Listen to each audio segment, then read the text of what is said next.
అందరికీ నమస్కారం. యూట్యూబ్లోకి వెళ్ళి తారానాథ్ మురాలా అని టైప్ చేసి సబ్స్క్రైబ్ బటన్ని గంట గుర్తుని నొక్కండి. నేను వీడియో అప్లోడ్ చేయంగానే మీ అకౌంట్లోకి డైరెక్ట్గా వస్తుంది. తారానాథ్ మురాలా యూట్యూబ్ ఛానల్కి మరోసారి స్వాగతం. ఈ విషయం గురించి నేను చెప్పబోయే విషయం చాలాసార్లు ఒక వీడియోలో కూడా పెట్టినట్టు గుర్తుంది.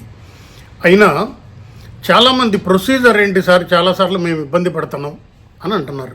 ఏ విషయంలో అంటే, మనం ఫ్యామిలీ పర్టికులర్స్ ఇచ్చినప్పుడు మన భార్య పేరు, లేకపోతే భార్య అయితే భర్త పేరు, పేరులో అక్షరాలు తేడా ఉండటం కానీ, డేట్ ఆఫ్ బర్త్లో తేడా ఉండటం కానీ, దేంట్లో తేడా ఉంటుంది అని అంటే, మనం ఇప్పుడు కంపల్సరీగా ఆధారు, పాన్ నెంబర్ అడుగుతున్నారు. రిటైర్మెంట్ ఫారాలతో పాటు Aadhaar card xerox copy, pan number xerox copy అడుగుతున్నారు. ఆధార్లో, పాన్ నెంబర్లో మన ఫ్యామిలీ సర్వీస్ బుక్లో ఇచ్చిన ఫామ్ 3 అంటారు. ఫామ్ 3 అంటే మన ఫ్యామిలీ పర్టికులర్స్. ఎవరైతే ఉద్యోగి ఉన్నారో ఆ ఉద్యోగి పేర్లు రాసేటప్పుడు తన జీవిత భాగస్వామి పేరు, డేట్ ఆఫ్ బర్త్, ఈ మూడిట్లలో ఒకే రకంగా ఉండాలి. సరే, మూడిట్లలో ఒకే రకంగా లేదు, ఏం చేయాలి అనేది ఒక కీలకమైన అంశం. అలాంటి సందర్భాల్లో పేరు తేడా లేనప్పుడు సర్వీస్ బుక్కులో మీకు డేట్ ఆఫ్ బర్త్ మార్చడం చాలా పెద్ద ప్రక్రియ. 99% చెయ్యరు. చేస్తారేమో, మనకు తగిన ప్రాబ్లమ్స్ అవన్నీ కాగితాలు మొత్తం ఏమేమి అన్నీ సబ్మిట్ చేస్తే మారుస్తారేమో. కానీ అయితే సర్వీస్ బుక్లో ఒకసారి ఎంట్రీ చేసిన డేట్ ఆఫ్ బర్త్ మార్చడం అనేది చాలా కఠినతరమైన అంశం. కాబట్టి సర్వీస్ బుక్లో ఉన్న date of birth permanent date of బర్త్గా, లేకపోతే పేరు ఆ దాంట్లో ఉన్నదే పర్మనెంట్గా తీసుకుంటారు. అలాంటి సందర్భాలు క్రియేట్ అయినప్పుడు సర్వీస్ బుక్కులో మనం ఇచ్చిన ఫ్యామిలీ పర్టికులర్స్ పేజీ ఏదైతే ఉందో ఆ పేజీని మీరు ఉద్యోగంలో ఉంటే కన్సర్న్డ్ మీ ఆఫీసర్తో అటెస్టేషన్ చేయించుకోవటం, ఒకవేళ మీరు రిటైర్ అయి ఉంటే మీ పెన్షన్ డిస్బర్సింగ్ అథారిటీ ఏ ఆఫీస్ అయితే ఆ ఆఫీసుకి వెళ్ళి మీ పెన్షన్ బుక్కులోని ఆథరైజ్డ్ ఫ్యామిలీ పర్టికులర్స్ కాగితం ప్రింటౌట్ తీసుకొని అక్కడున్న అధికారితో, పెన్షన్ డిస్బర్సింగ్ ఆఫీసర్తో, ఆఫీసులో ఉన్న అధికారితో అటెస్టేషన్ చేయించుకుంటే ఆ కాగితం ఆధార్ సెంటర్లలో ఇస్తే అది ఆథరైజ్డ్ సర్టిఫికేట్గా తీసుకుని ఆధార్ సెంటర్లలో సర్వీస్ బుక్లో ఉన్న డేట్ ఆఫ్ బర్త్, సర్వీస్ బుక్లో ఉన్న పేరు యాజ్ ఇట్ ఈస్గా ఆధార్ కార్డులో కూడా మారుస్తారు. జనరల్గా వచ్చే డౌట్ ఏంటి అని అంటే, సార్ నా దగ్గర పెన్షన్ పేమెంట్ ఆర్డర్ ఉంది, పెన్షన్ పేమెంట్ ఆర్డర్లో నా భార్య పేరు కూడా ఉంది, అది తీసుకెళ్ళి నేను ఆధార్ సెంటర్లో చూపిస్తాను, నేను నా దగ్గర పెన్షన్ పేమెంట్ ఆర్డర్ సంతకమై ఉన్నదే కాబట్టి చేస్తారా అంటే, మీ దగ్గర ఉన్న పెన్షన్ పేమెంట్ ఆర్డర్ కాపీతో ఆధార్ సెంటర్లలో మార్చరు. వాళ్ళు ఏమడుగుతున్నారు అంటే, మీ పనిచేసే, లేకపోతే మీరు పైన ఆఫీసర్ కానీ, లేకపోతే మీరు రిటైర్ అయిన ఉద్యోగులైతే మీ రిటైర్ అయిన దీంతో కానీ చేయించుకున్న సంతకం పెట్టించుకున్న కాగితం తీసుకొస్తేనే, ఏ కాగితం అది ఫ్యామిలీ పర్టికులర్స్ ఉన్న కాగితం, దాంట్లో పేరు, డేట్ ఆఫ్ బర్త్ కూడా ఉంటాయి. అదే డేట్ ఆఫ్ బర్త్ని ఆధార్లో ఎంట్రీ చేయించుకోవాలి. ఒకసారి ఆధార్లో మీకు డేట్ కరెక్ట్ అయ్యి వచ్చిన తర్వాత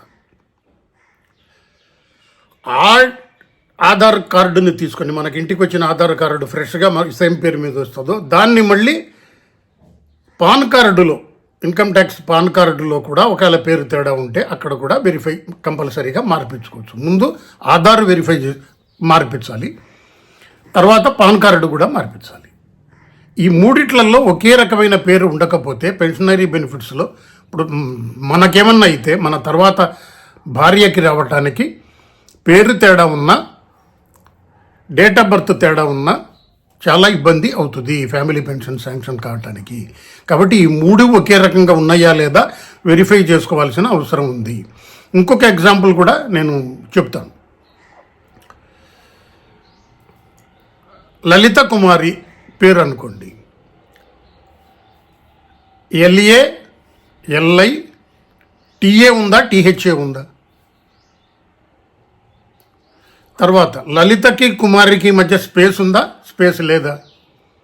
ఎందుకంటే మా అమ్మాయి ఒకసారి ఎప్పుడో ఆఫీసులో ఎంట్రీ చేసేటప్పుడు స్పేస్ ఉంది, వీళ్ళు కొట్టేటప్పుడు కలిపి టైప్ కొట్టారు, కంప్యూటర్ తీసుకోవటంలా. కాబట్టి ఆ స్పేసులు లాంటివి కూడా చాలా జాగ్రత్తగా చూసుకోవాల్సిన అవసరం ఉంది. ఆధార్ సెంటర్లలో అన్ని చోట్ల డేట్ ఆఫ్ బర్త్లు లేకపోతే పేర్లు మార్చరు. ఫోన్ నెంబర్ యాడ్ చేయమంటే మీరు బ్యాంకులలో, టెలిఫోన్ ఎక్స్చేంజ్లలో అక్కడ ఉన్న చోట్ల కొన్ని చోట్ల మీరు డేట్ ఆఫ్ బర్త్ మార్చమంటేనో డేట్ ఆఫ్ పేరు మార్చమంటేనో మార్చరు, అన్ని చోట్ల మార్చరు. ఎక్కడ మారుస్తున్నారో కనుక్కుని ఆ సెంటర్ దగ్గరికి వెళ్ళే మీరు మార్పించుకోవాల్సి వస్తుంది. కొన్ని సెంటర్లలో ఏం చేస్తారంటే ఫోన్ నెంబర్ మారితేనో యాడ్ చేయటం ఇటువంటివి చేస్తుంటారు. రెండో ప్రక్రియ ఏంటి, ఒకవేళ మీరు ఆధార్లో మార్పించుకోవాల్సి వచ్చి అక్కడ సెంటర్లో ఎంట్రీ చేసిన మీకు వెరిఫికేషన్ అయ్యి వచ్చేటప్పుడు అది రిజెక్ట్ అయిందా అనేది మధ్యలో వెరిఫై చేసుకుంటుంటారు. ఎందుకంటే ఒక్కోసారి కంప్యూటర్ జనరేటెడ్ స్లిప్పులు ఇప్పుడు వెరిఫికేషన్ జరుగుతుంది కాబట్టి రిజెక్ట్ అవుతుంది, మనకు రాలేదని అనుకుంటుంటాం. కాబట్టి కంపల్సరీగా ఈ మూడిట్లలో ఒకే పేరు ఉండేటట్లు చూసుకోండి. నాకు కామెంట్లలో కూడా చాలామంది పేరు ఎట్లా మార్చుకోవాలి సార్, వద్దన్నారు సార్, మేము పెన్షన్ బుక్ ఇస్తే ఇది పనికిరాదంటున్నారు సార్, ఎట్లా సార్, మరి మా మిస్సెస్ ఏం చదవలేదు సార్ అంటారు. ఒక్కోసారి 10th క్లాస్ సర్టిఫికెట్లో 10th ఏదో చదివి ఉన్నారనుకోండి, ఆ సర్టిఫికెట్లో ఉన్న పేరుకి మనం సర్వీస్ బుక్లో ఉన్న పేరుకి తేడా ఉంటే సర్వీస్ బుక్లో ఉన్న పేరు ఒరిజినల్ ఇంట్లో కుటుంబీకు భార్యతో వాళ్ళదైతే ప్రాబ్లం లేదు. అట్లా కాకుండా వేరే వాళ్ళ పేరు రాసిన కేసులు కూడా వస్తుంటాయి మన దృష్టికి. అయితే 10th క్లాస్ సర్టిఫికెట్లో ఉన్న పేరు, మీరు ఆధార్లో ఉన్న పేరు, సర్వీస్ బుక్లో ఉన్న పేరు వేరు అయితే సర్వీస్ బుక్లో ఉన్న పేరే మీరు ఆధార్ సెంటర్లో చేయించుకోవాల్సిన అవసరం ఉంది. అట్లా కాకుండా పేరులో చిన్న తేడా వచ్చిన లక్ష్మి రాయలేదు ఆయన రాసేటప్పుడు, మీ భార్య పేరు ఏంటంటే ఎవరి దగ్గరన్నా ఫిలప్ చేయించుకోవడానికి వెళ్ళారనుకోండి, విజయ అని రాశాడు, విజయలక్ష్మి ఉంది. ఎట్లా, ఇటువంటి ఎగ్జాంపుల్స్ కూడా వస్తుంటాయి. కాబట్టి ఇవన్నీ ఒకే రకంగా ఉంచుకోవటం, రెడీగా ఉంచుకోవటం చాలా అవసరము.